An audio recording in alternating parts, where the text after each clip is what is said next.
Hello everyone, আজ বানাবো পটল পোস্ত। সেই রেসিপিটাই চলো তোমাদের সাথে শেয়ার করে দিই। পটলগুলোকে কেটে ধুয়ে নুন আর হলুদ দিয়ে ভালো করে মাখিয়ে নিচ্ছি।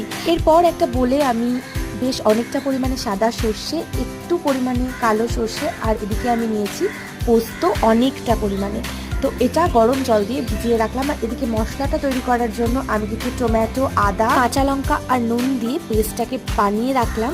আর তারপর পটলগুলোকে তেলের মধ্যে ফ্রাই করে তুলে রাখলাম।